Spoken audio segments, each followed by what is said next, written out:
Assalamu alaikum, Facebook fam. This from the bottom to the top, Cat Productions.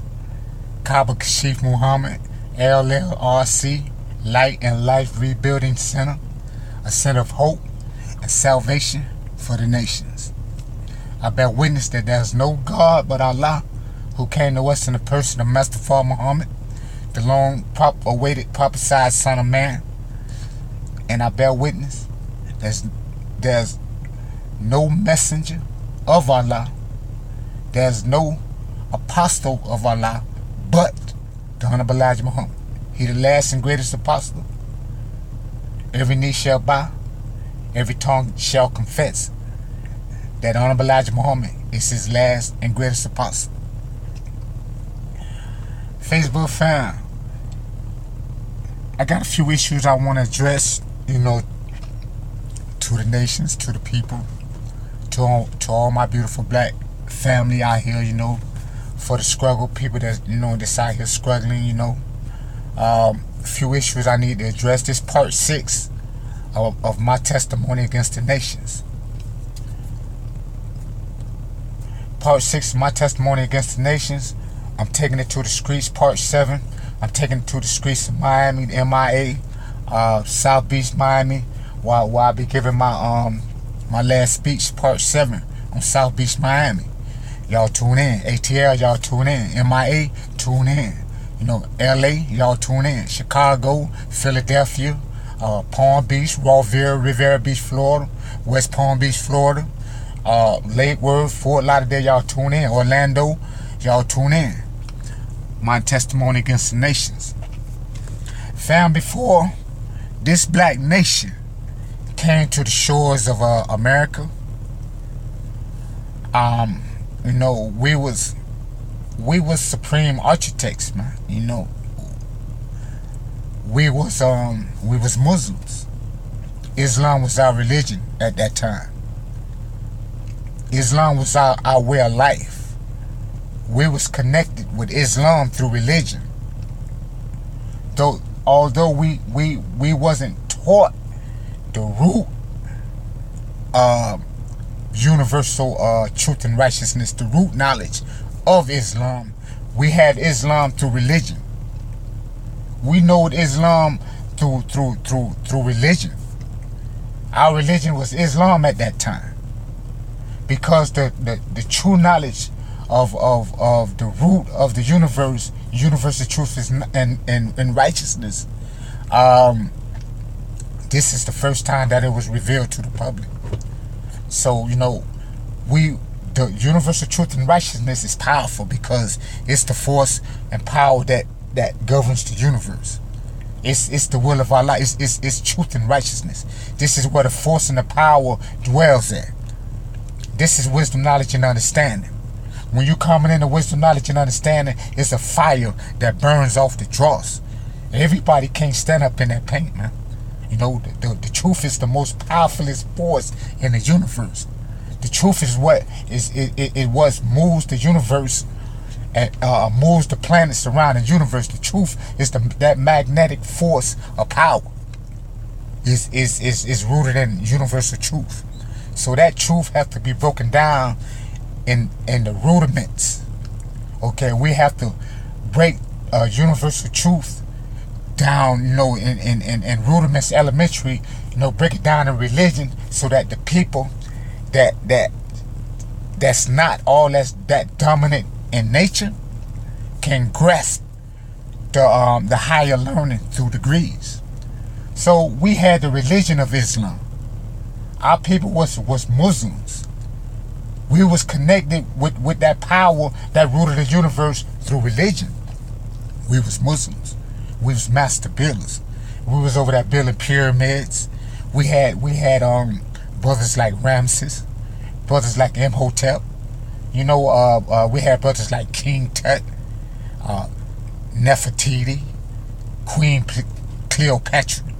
We was giving the world science, mathematics, trigonometry, geometry, algebra. We gave the world all the basic, the foundation of the world that the world utilized that the America utilized to build a civilization with. it all derives from those brothers and sisters over there in Africa before we came into slavery. We gave America the knowledge, the mathematics on how to calculate the distance from here to the moon in order to take their spaceships to the moon. The knowledge on how to calculate up the mileage, everything comes. The root of it comes from that black nation over there in ancient Kim, which is Egypt, Africa, whatever you want to call it. So, all medicine, all the medicine, the foundation of the medical field comes from that black nation, comes from us black people. It comes from that power force that channels itself through that black nation, that illuminates the mind of our people, and makes them wise, opens up their third eye and makes us wise, where we can bring forth wisdom, knowledge, and understanding of the universe. We can experiment and whatnot. We can come up with, different concepts, to further advance society and humanity. It all comes from us. We gave, before we was brought here in slavery, we was kings, man. We was rulers. We had possession of all the gold, the diamonds and the rubies. We picked up balls of gold, and we used to play with gold. We used to throw gold like rocks, man. That was nothing to us, man. That was our culture, man. That was our way of life. We was kings. We was Islam. Islam was our religion. We was Muslims. Okay, we was master builders of civilization. Look at the pyramids over there in Africa. We the one right now today. The world cannot figure out how the pyramids was built. The secrets. They can't figure it out. We know the white race was coming, so we coded it up. We ciphered all our great knowledge. So that the white man can rule upon his wisdom. Can rule upon his knowledge, wisdom, and understanding. He was not to use, our wisdom to build his civilization. So we had to crip our wisdom. We coded our wisdom, and we ciphered the wisdom so that the white man can build a world, build a society upon his own wisdom, knowledge, and understanding. See, this is the ways of the gods. See, anytime a new god is to take their place within a new 25,000 year cycle, the wisdom of that previous cycle is either ciphered, coded up, or put away or destroyed. So that the incoming god, is not to use no wisdom from a previous 25,000 year cycle. That next God is to build a world upon his own creativity. And that's what we did. We coded, we ciphered all our wisdom to let the white man rule upon his wisdom, to build a world as you see America upon his own wisdom and knowledge and understanding. The only thing that he used was the basics, which is the mathematics that we gave the world, the universe, things like that, to build so that they can build that world. Moses taught them a lot of the knowledge. Moses gave them the knowledge and reminded them of their real mission.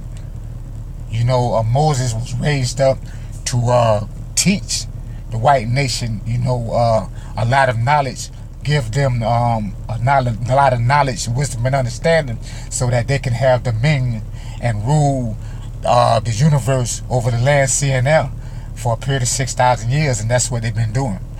So now that 6,000 years is over with, and it's time for the black nation to come back and connect back with that universal truth and power, which is Islam. The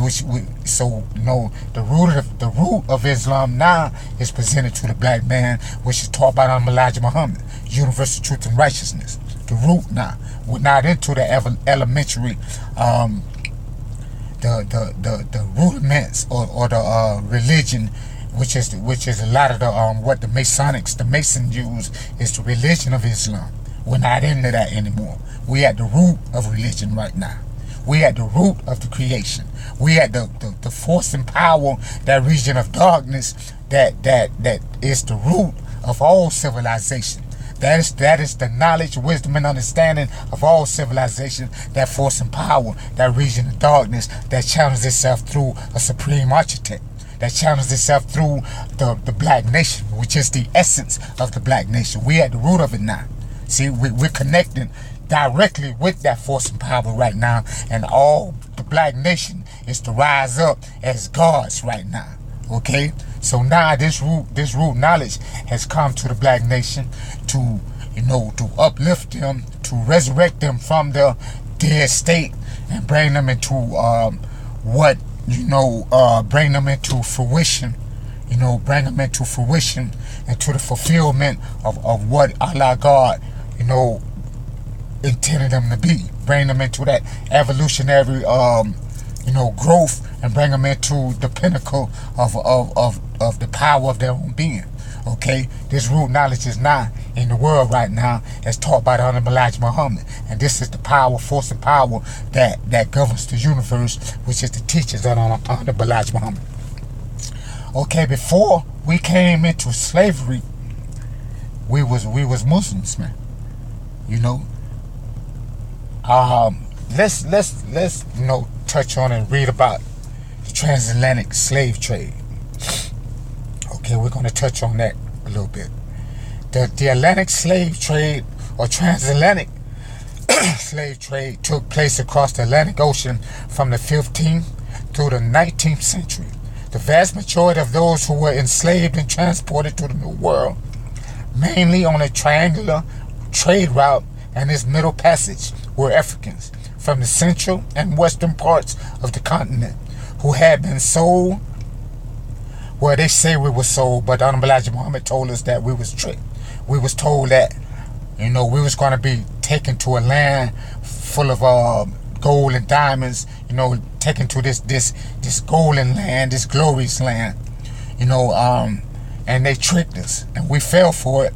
And when we got over here, that's when they enslaved us. So they told that lie, say that our own people sold us into slavery. That's a lie. We was captured by the white race.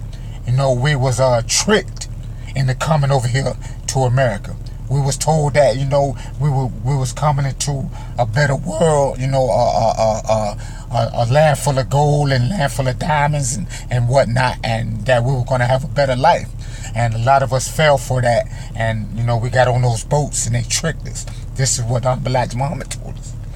Okay, so now West Africans to the Western European slave traders, okay, with a small minority being captured directly by the slave traders in coastal raids. Okay, so they said small minority was captured. That's a lie. The majority of the black people was captured by the slave traders. Okay. Now, the South Atlantic and Caribbean economic system centered on producing commodity crops, making goods and clothing to sell in Europe, and increasing the numbers of African slaves brought to the New World. This was crucial to those Western European countries which in the late 17th and 18th century were vying with each other to create overseas empires. The Portuguese were the first to engage in the New World slave trade in the 16th century, between 1418 and the 1470s.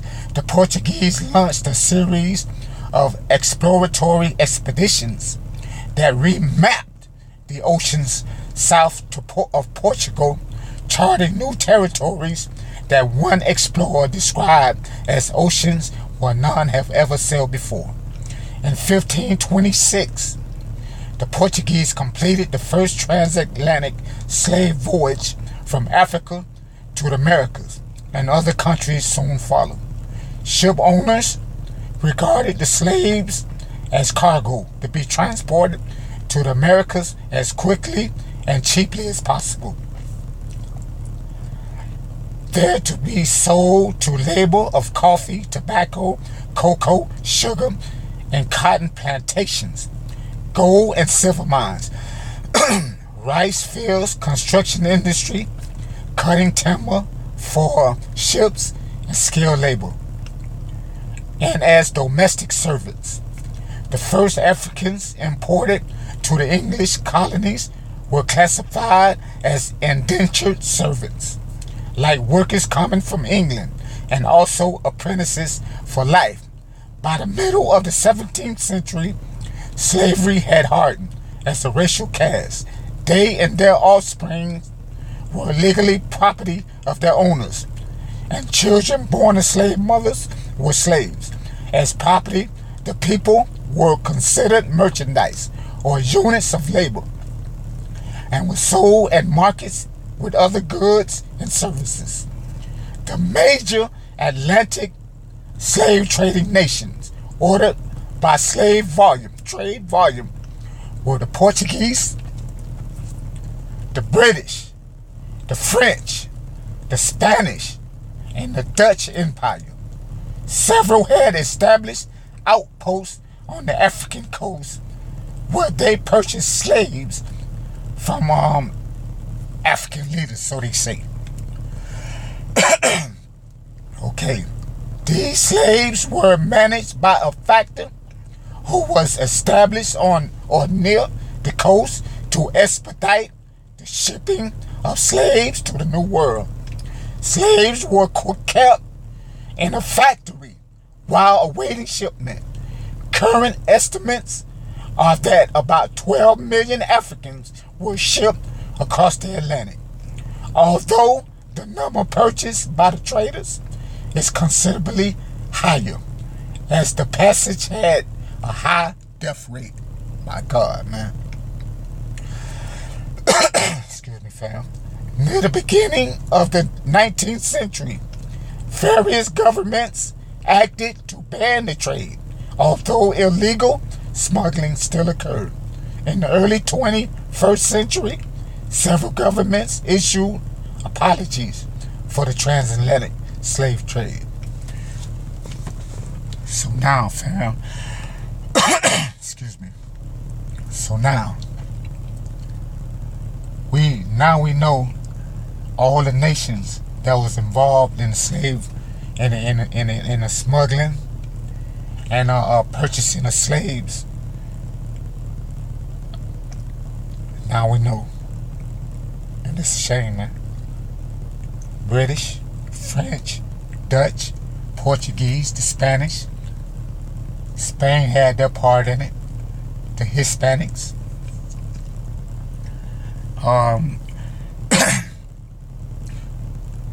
Europe, much of Europe, man.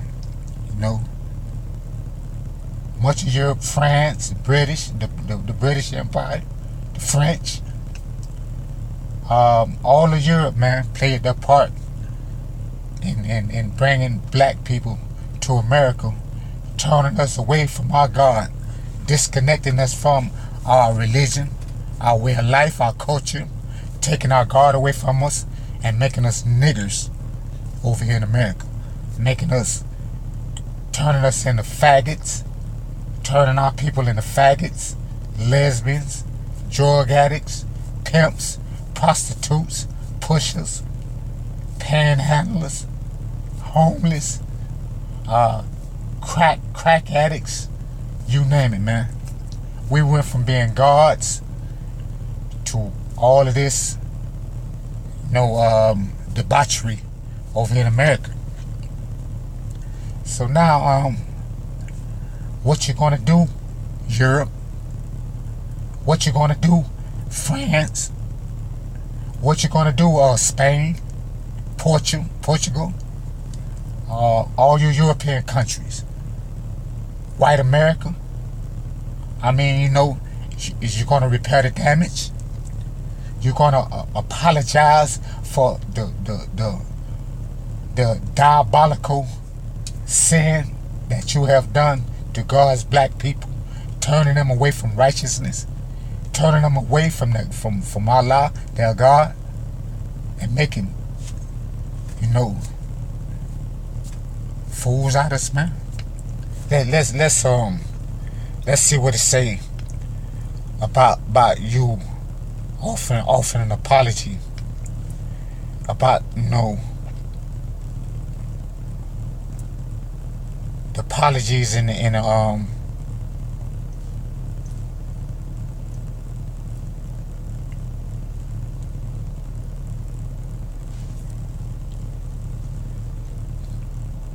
okay, just give me 1 second, fam.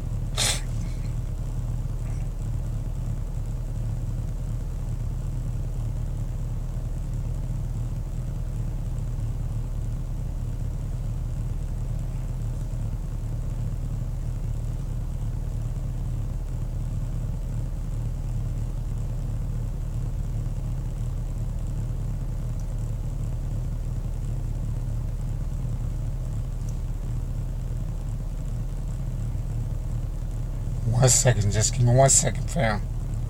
Just give me 1 second. Okay, here we go. Okay. Britain. Okay, let's start with the headline. Britain blocks EU apology for slave trade. Britain and a small number of allies are being accused of jeopardizing the United Nations Anti-Racism Conference by blocking the European Union from issuing a straightforward apology for the transatlantic slave trade and slavery. The British delegation in Durban is pushing instead for a more modest expression of regret. But other EU states feel that British resistance to African demands for a frank admission of guilt could wreck international meeting and leave the Europeans blamed for its failure. 11 European countries are prepared to offer an outright apology for slavery, led by Belgium. Belgium also had a part in the transatlantic slave trade, which currently holds the presidency of the EU and is conducting the official negotiations with the African bloc. But 4 others, Britain, the Netherlands, Spain, and Portugal, are prepared only to express regret about the slave trade without any specific recognition of responsibility. My God, man. No respect for black life at all. Okay, let's move on. Britain is the strictest on this. It's the strictest on this, said a European source close to the talks. The Belgians are pushing hard to apologize. The majority of EU delegations are willing to make a compromise on an apology, but some are still unable to accept this. EU delegates agree that they are not prepared to call slavery a crime against humanity. Lord have mercy, man. Okay, let's move on. Because it could have legal implications and force them to pay reparations. Britain says that even an apology could have damaging consequences. But Hans Corell, the legal advisor to the United Nations Secretary General, Kofi Annan, has told the EU otherwise. During the past 3 days, European officials have been working on the basis of a draft wording on slavery agreed by foreign ministers in July. The European Union profoundly deplores the human suffering, individual and collective, caused by slavery and the slave trade. They are among the most dishonorable and abhorrent chapters in the history of humanity. You got that right. Slavery is. Slavery is among the most dishonorable and abhorrent chapters in the history of humanity. We talks about the Jewish Holocaust. Jewish people, your Holocaust is nothing compared to what black people have suffered during the slave trade and over here in America. Okay, let's move on. The EU, Europe, condemns these practices in the past and present and regrets the suffering they have caused. It said African delegates protested that the draft fell well short of an apology. For a start, it does not acknowledge that European states were at the center of the transatlantic slave trade, or that it began a long history of Western abuse of Africa. The African bloc wants slavery described as a crime against humanity, barbaric, of enormous magnitude, and unparalleled, and it's dehumanizing of so many people. British official declined to comment. British official declined to comment. Great Britain, man, didn't even want to hear it. But the Director General of the European Commission, Odell Quinton, yesterday acknowledged that the Europe was divided on the issue, and that the position, for now at least, was that the word apology will not be used. No apology at all. No respect. No respect for burning black people in the fire alive, man. Over here in America during those 400 years. They burned us alive in the fire, man. Hung us upon trees. Took the women and tied them to trees, man, and just ripped the babies out the stomachs, man. Raped our women like dogs, man. No apology. No apology at all. No respect for humanity.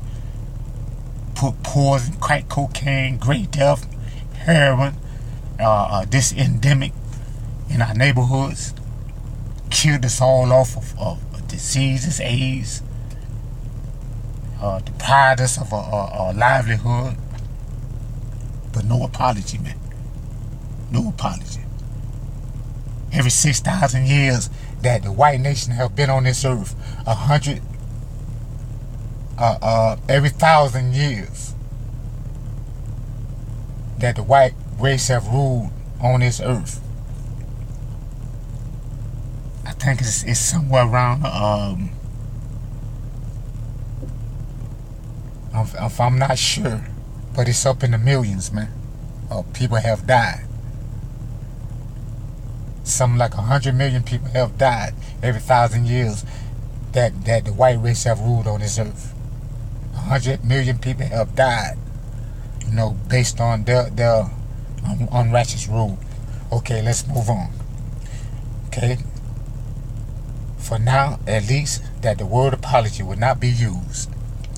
We are absolutely ready to accept we have condemnation and regretting, she said. But what we would like to avoid is where an apology leads to a concrete commitments. If you have legal relationship between apology and commitments, it's a problem. Foreign office officials are expected to meet in London to consider where to give ground, although the African minister, Lady Amos, heads the British delegation, and any significant changes to the text on slavery will have to be approved by the Foreign Secretary, Jack Straw. Criticism of Israel is also jeopardizing the conference. Passions were further inflamed by the release of a final declaration by a meeting of non-governmental organizations running parallel to the main meeting, which accused Israel of genocide. Israel, the Jewish nation, of genocide, man. wiping out the whole black population, man, almost.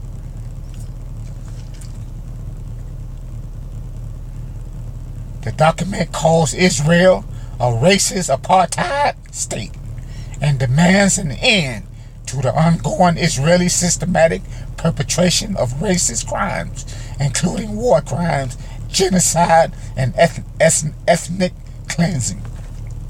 Okay.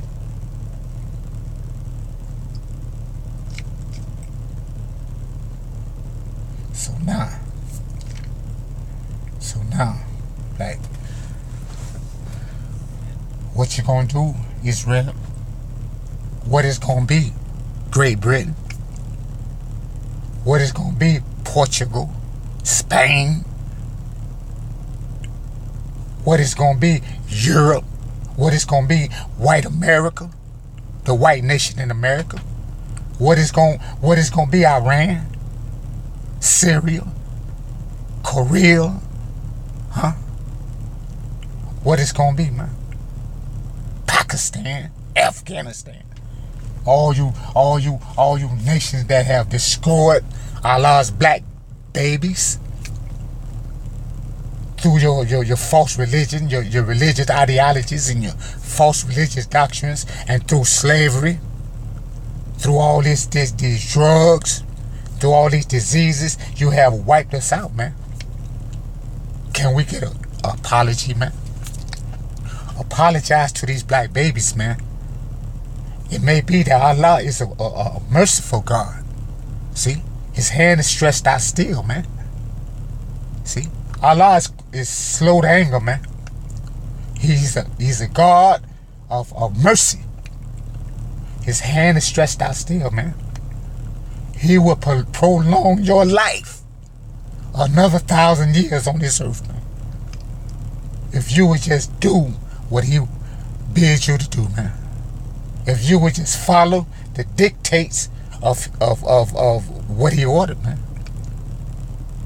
He wants you to square up with justice with these black people in America, with his black babies that's crying out for justice in America and in Africa and around the world, man. You have robbed these people blind, man. You have destroyed God's black original people, man.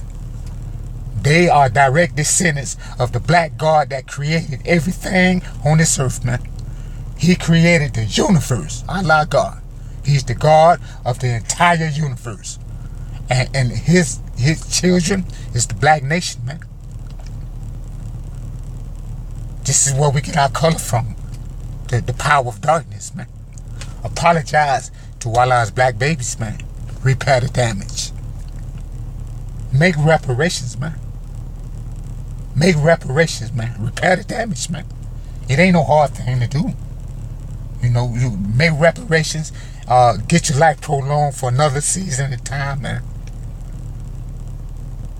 If you don't do what God wants you to do, what God bids for you to do, if you don't repair the damage, if you don't apologize to this black nation for all the atrocities that you have done to these black babies, man, you're running out of time, man. God is going to bring his wrath, man. The wrath of Allah is going to come down on you, man. And it ain't going to be no mercy at all, man. It ain't going to be no terrorist that's going to attack you. See? God is going to fight you, man, with his weapons, the weapons of his indignation, man. The forces of nature, man. Something that you don't have a defense against. Square with justice, man. Get your life prolonged another season at a time. And everything will be alright, man. For a little while. You know? We at the end of time. You at that point where you got to make a decision, white America. You got to make a decision, Europe. You got to make a decision, Iran. All you different nations got to come together, man. You got to make a decision, Pope of Rome, the Vatican. Y'all got all y'all got to come together, man.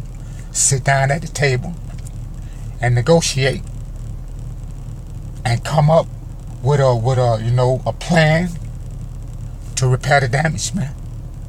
You got to first apologize, man. Apology got to be made to Allah and his black babies, man. We want an apology for all the dirt you done did, man. Make reparations, man. Repair the damage, man. If not, the wrath of Allah gonna come down on you, man. See, you can't shoot your guns at hurricane, man. Your weapons mean nothing, man. You have no defense. See, you have no power, no defense. You're gonna be forced to, all y'all nations gonna be forced to clash with each other and almost destroy each other off the earth. Allah gonna turn your mind, twist your minds up and turn you against each other. Y'all gonna clash with each other and almost destroy each other off the earth. And Allah gonna come get his babies, man. He gonna move them out the way, and then he gonna fight you with the forces of nature, man. After he bring that mothership in, and when that mothership come into play, it's a wrap. So this is my testimony against the nations, part 6. I'm finna take it to the streets, fam. Finna take it to the streets. My testimony against the nations, part 6. Stay tuned. I'm headed to the streets. We're gonna see the suffering of the people, man. How these black babies crying out for justice out here. Okay, take it to the streets.